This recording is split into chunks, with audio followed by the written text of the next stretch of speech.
is a special presentation of ABC Sports.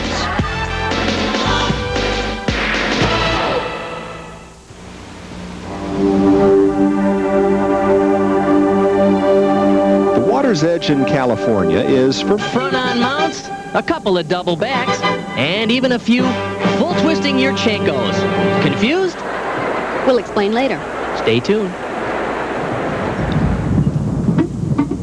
Horse racing is about finishing defeat.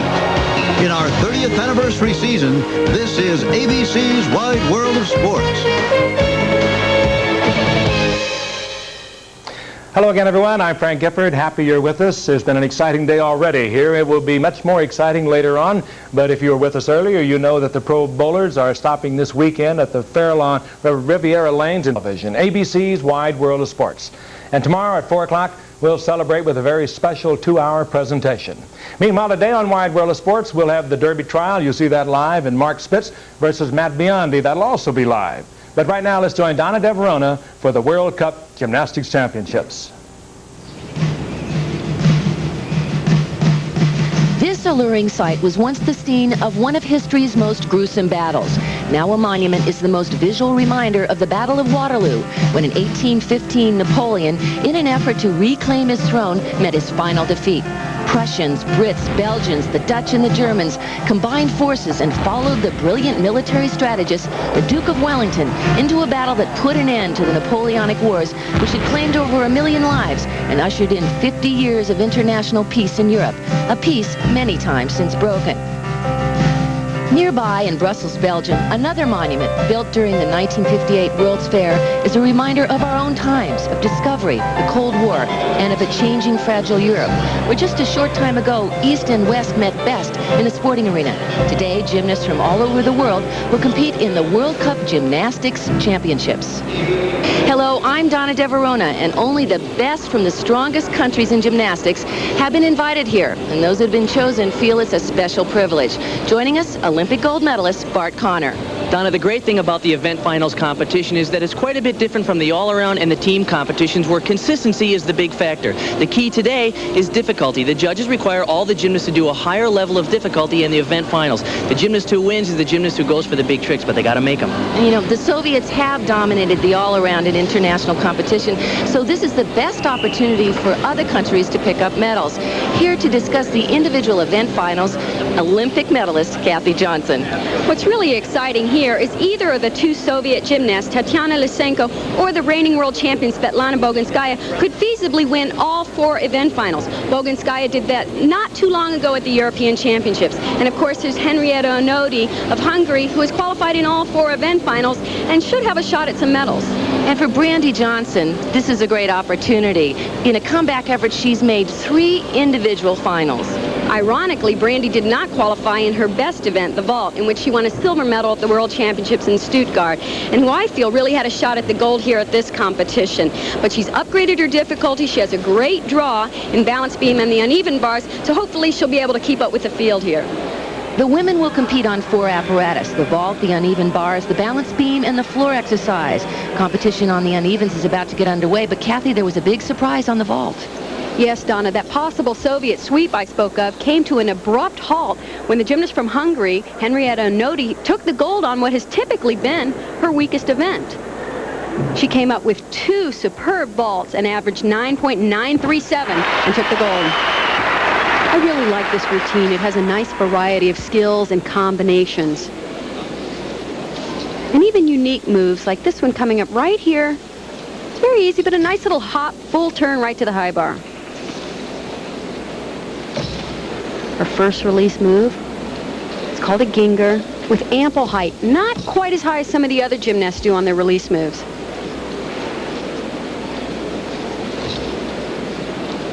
This is really the best part of her routine coming up here. Front giant swing, a full pirouette on the high bar, right to a dismount, tuck double back. Excellent routine.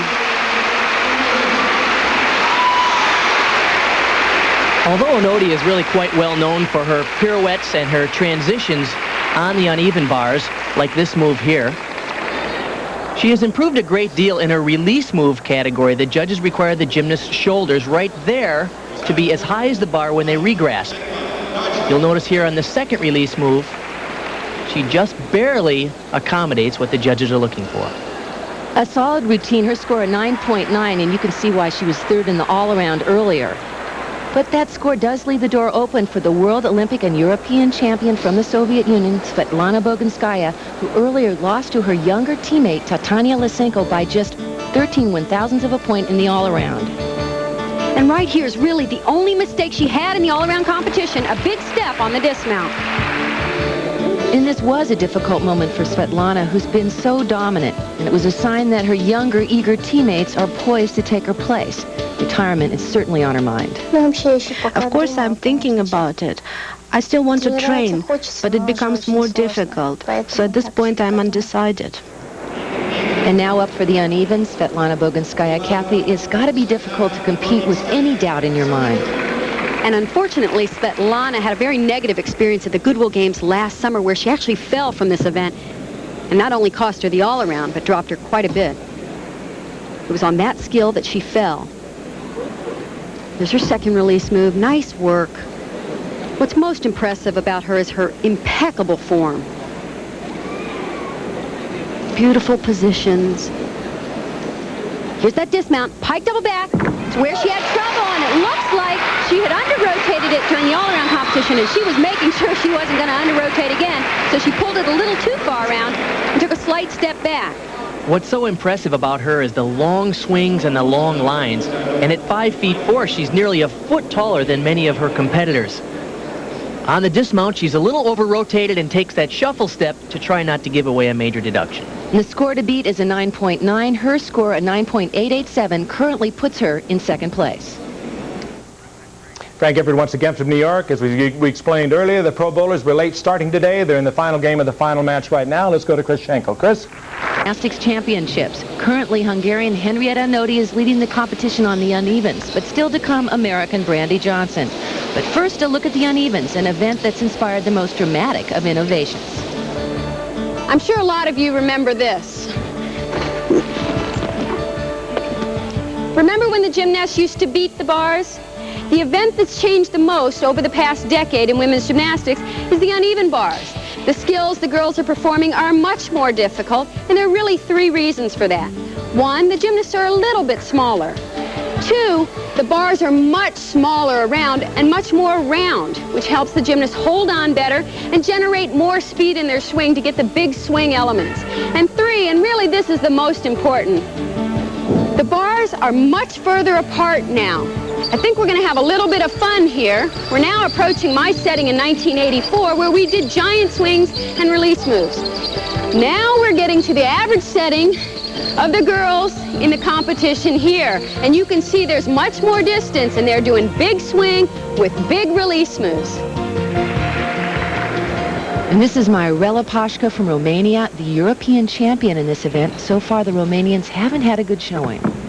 She shows quite a bit of difficulty in this routine. Starts out with a full pirouette on the high bar to a beautiful high ganger way up above the bar.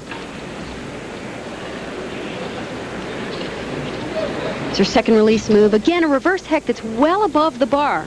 Something the judges are looking for. And a full twisting double back dismount, very difficult. Remember, the score to beat is a 9.9. Pașca will get some bonus points from the judges for this combination here. There's a full pirouette on the top, right to her release move. Just a slight form break right there. But the extraordinary height and amplitude on those release moves and the difficulty in the dismount will really help her score big. And it certainly does. Her score of 9.912 moves Pașca into first. Ahead of Henrietta Nodi, this is China's Yang Bo. And the Chinese are really known for this event as well. They have such perfect form, straight body line, good toe point. She shows nice pirouetting moves. Look at the height on that Jaeger front. Way up in the air.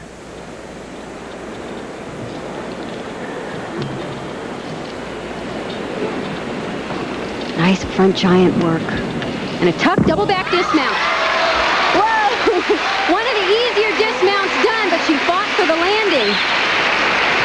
Exceptional work throughout the routine. Beautiful pirouette moves, giant work.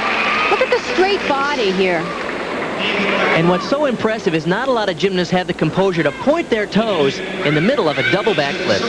Boy, she wanted to stick that landing. How frustrating in a sport where the landings are so important. It cost her. Her 9.887 will put her in a tie for third with Svetlana Boginskaya. Coming up, the Derby trial live. And Kathy, this will be a new routine for Brandy. It's very impressive that she has added new skills to her routine, because most athletes in this situation would try and play it safe and just do what they could do and do it well. She has a new combination within the routine. It's very exciting. Right here, giant swing to a half pirouette, front giant, right into her release move, a reverse hecht.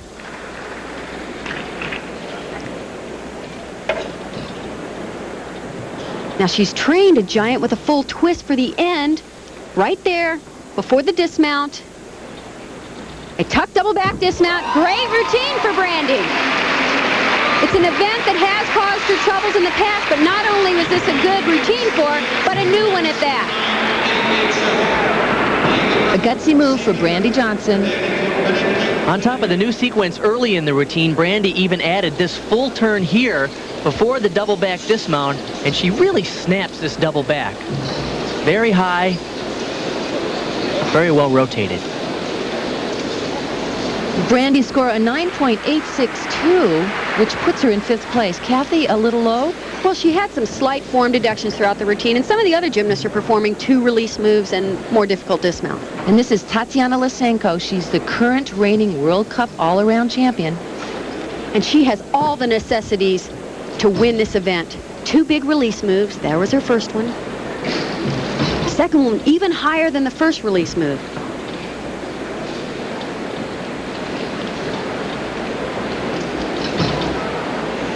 And most importantly, she has a very difficult dismount coming up right here. Double front with a half twist. Incredible. Such a difficult dismount. She does it so easily. Remember, the score to beat is 9.912. There's only a few people in the world that can actually do this dismount from a front giant. She's going to do 2 flips and a half twist. It's a lot of stuff to get done before the ground comes around. And Tatiana Lysenko's score of 9.937 gives her 1st place on the unevens. And she becomes the first Soviet gymnast to win an individual event final. So Lysenko wins gold. Romania captures its first medal of the competition, and Brandy Johnson finishes 6th. We'll return later with more from the World Cup Gymnastics Championships. Frank Gifford, and still to come more women's gymnastics, as well as live Mark Spitz going against Matt Biondi in the Claro 76 by an unknown 13-year-old Romanian girl.